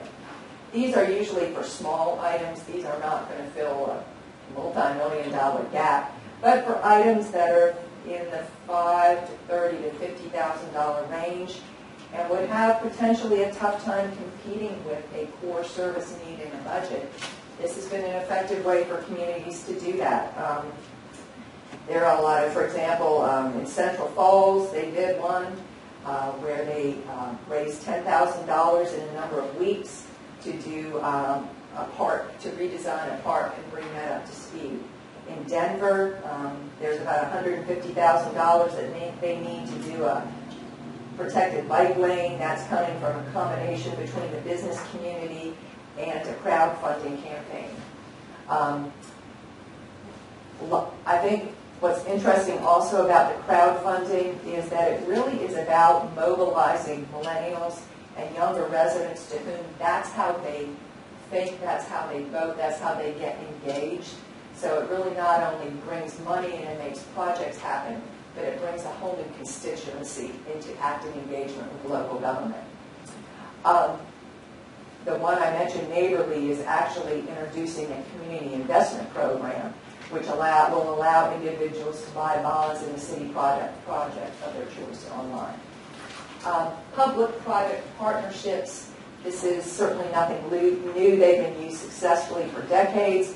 But with new financial pressure, people are looking at different ways of using them, and one that has become pretty prevalent is leveraging private real estate for public schools.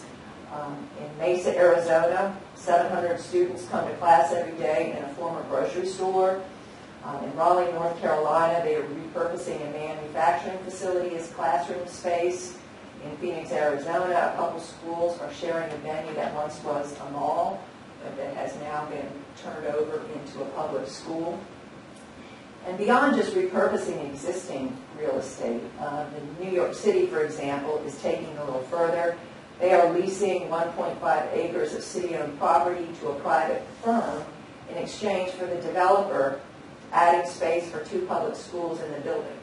So it's a 12-story building. It's going to house a Whole Foods store and some other things, and there will be a separate dedicated space in there that will house 2 schools. So they are maintaining the leasing rights, but the schools are being built for free by the developer. Voluntary contributions, again, this is something that we have done. Our schools already receive pretty significant contributions, and occasionally a special effort like the police department needing a canine dog generates donations. Some communities, again, are taking this to a different level. For example, the city of Denison in Texas, they have a voluntary contribution on their water bill that it has an opt-out provision. So it's on the bill. You opt out of the voluntary provision, and that's generating about $500,000 a year to support their Parks and Rec program.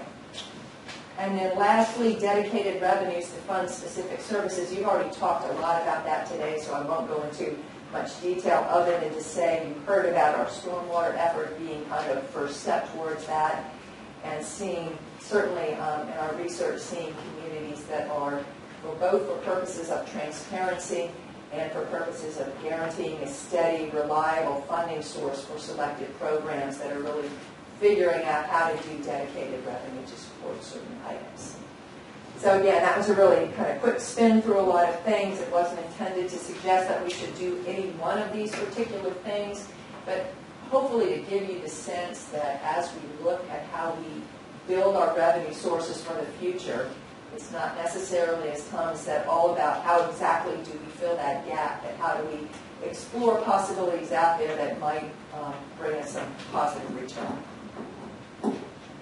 we really wanted to finish the first part of these meetings with some ideas. And so we just did some research to try to do that, because frankly, the charge of this committee is more about big ideas and things we might do different. I guess I do want to emphasize, as I said before, that the purpose of this committee was not to say, hey, we should raise the real estate tax rate to take care of this gap, but rather to do the other thinking.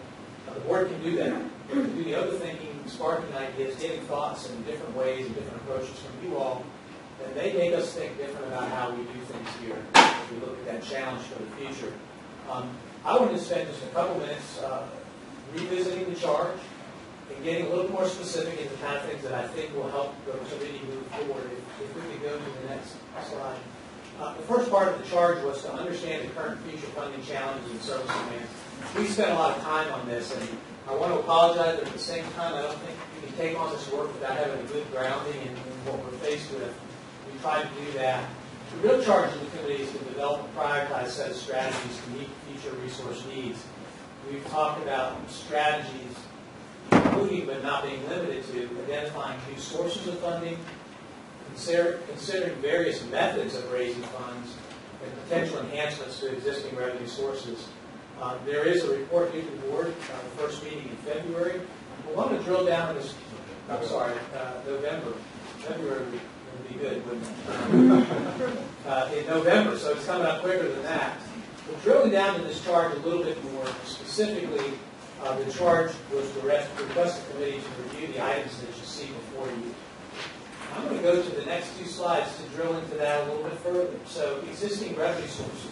Staff's identified where some revenue sources were not at the maximum. Do you see opportunities to enhance existing revenues? Alternative revenue sources.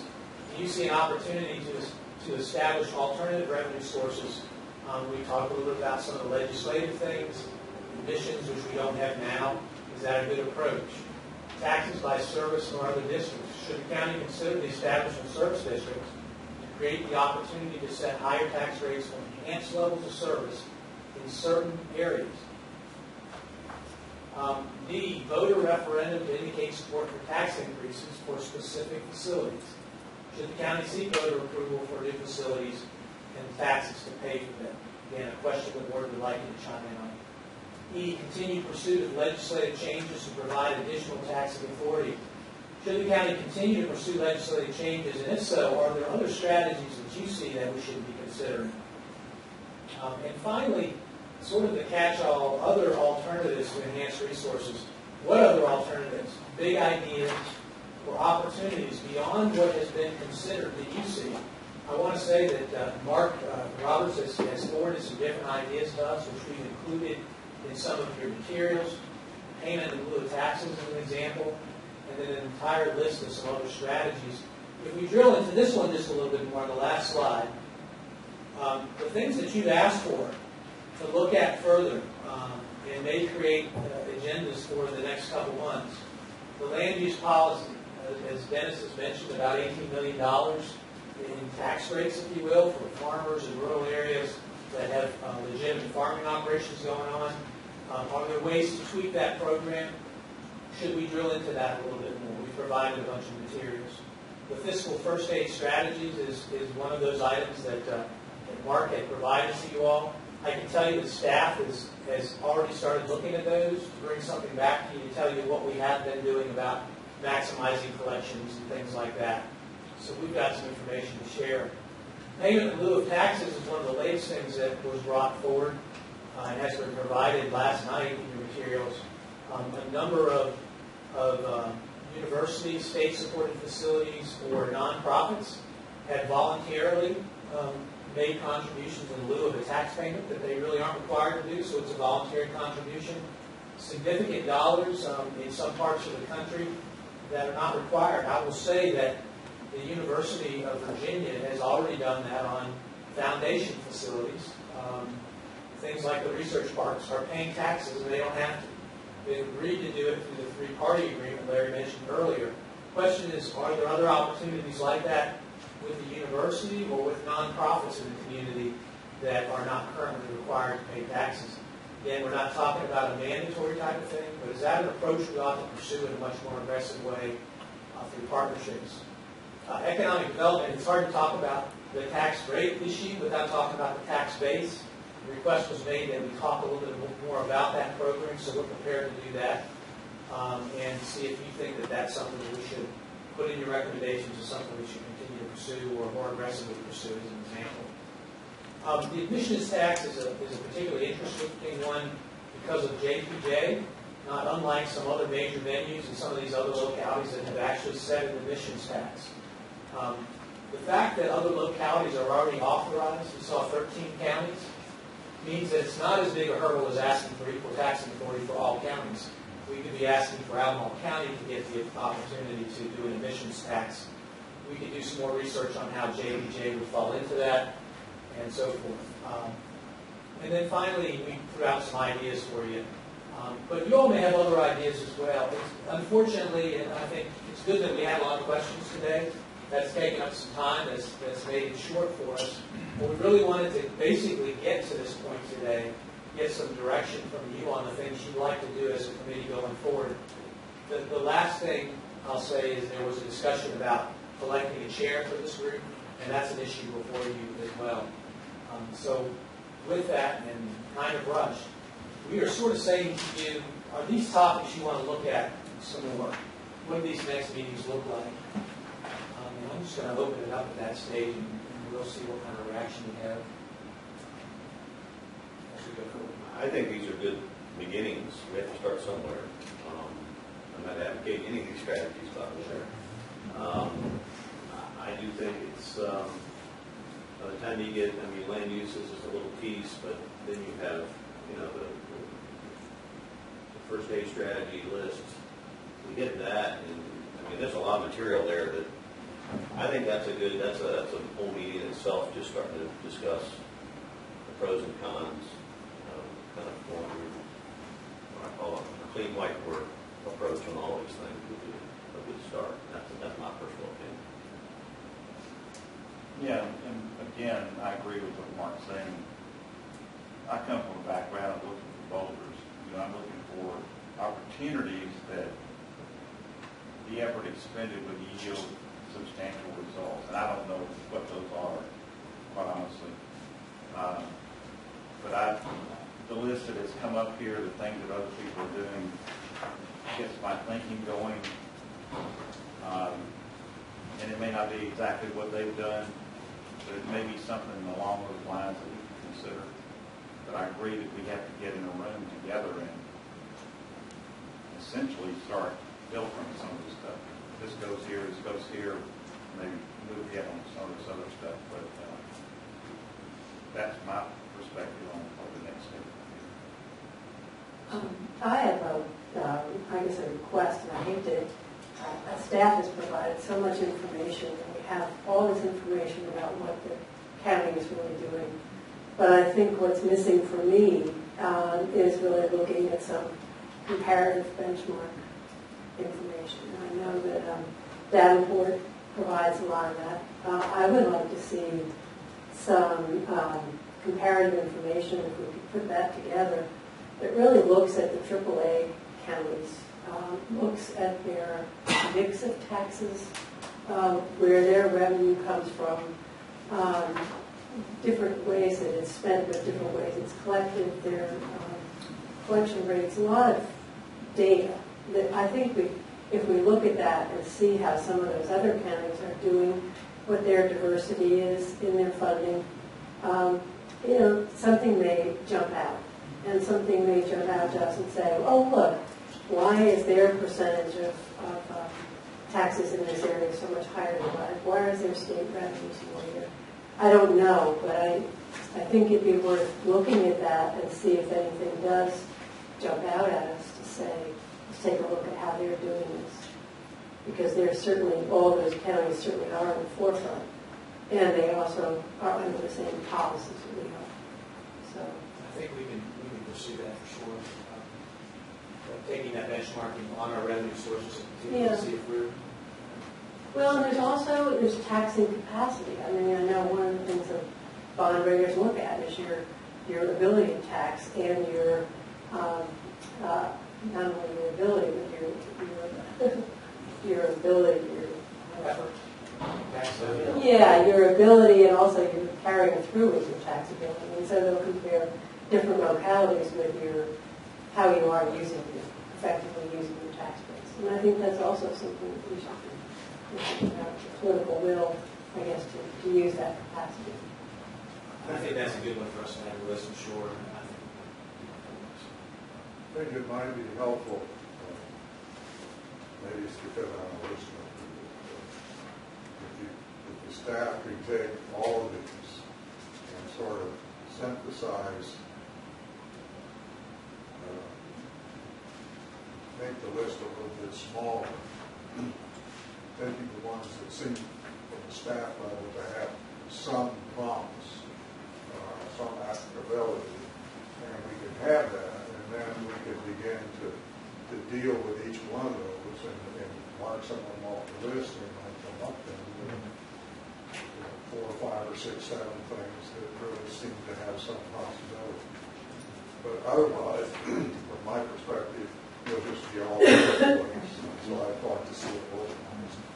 We can do some analysis and at least categorize some things, and then you all can look at that and see if that makes sense, and it'll give us more of a focus. Because a prioritized list means there's some things you all think are the ones that we really ought to pursue with the most effort. I think that list, if it would include the revenue generated by changing it, would be helpful. Because there's some of them that just, spend very little and not even work with. Right. I mean, if you look at that list, I mean, the biggest item by far is land use. You can't undermine. There are reasons why that's in place. I'm not suggesting that money is not buying something. It is. But it is by far the biggest number there. Admissions tax, you're talking about, what, maybe $1 million or more. We have to do some analysis, but we can start doing that if the committee wants to look at that issue. Depends on how many times we get you two to come to. That's right. So, yeah, I think what Cole said and Roxanne, it's important to understand kind of the magnitude, and then also kind of based on what Dave Blunt said, what's realistic? If state authority is required for anything on the list, how realistic is it? I mean, during the time I was on the board, we asked a lot of these things for year after year after year, and we got nothing. And despite how good we have very good relations with our local legislators, but the emissions tax, for example, requires state authority. You said 13 counties have it. It also requires you to be able to agree, in effect. And then I guess the other nuance there is whether or not you could even if you have the authority, you could tax events at John Paul Jones, for example, whether or not they're considered state events. If they are, what I understand Larry said, you can't tax them anyway. So then you're talking about movies and other things, and I'm not sure how much revenue potential is there. And we can dig into that and try to get some estimates and bring some back to us. And the only other comment I would make, and I think we need to go here, but we had discussed about enforcement of current tax policy and what you guys have done to assist, like, I think of land use. I know you sent questionnaires, at least people tell me in Elmore County, but how much auditing are you doing? Because I do think enforcement is a big issue for land use to make sure people are doing what they say they're doing. If there's so many things you can do with land use. So from my perspective is making sure, let's start with the laws we have on the books and make sure people are doing what they're expected of them. And so, and how many dollars do we think we extrapolate that based on the sample you guys have done? I'm just picking on land use, but it could be any of these. I'd like to understand how much we can generate by the laws we have in the books. And then that would help us. If we get a couple million out of that, then where do we go?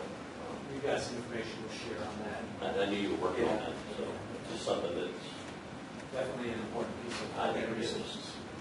Yeah, I mean, an example of that was 4 or 5 years ago, the county hired an auditor, a sales tax auditor, and found that a number of businesses were reporting their sales tax in the city that were actually in the county, and that resulted in a significant increase in sales tax revenue.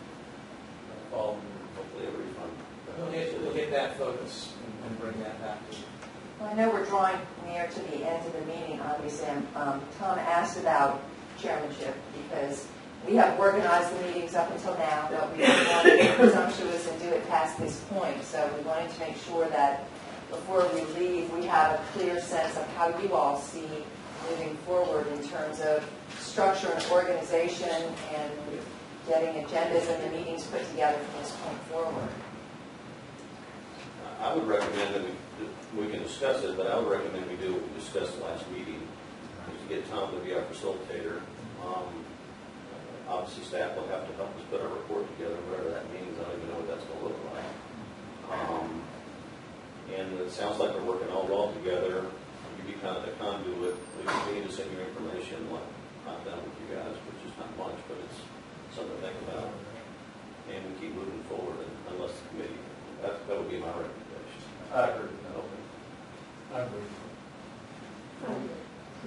However you all want to do it, we're certainly, we'll do whatever makes sense. And we would be working very closely with the chair anyway, so I think we'll stay connected. This is a small enough group where I think we can even do that between meetings when we need to get some feedback. So Absolutely.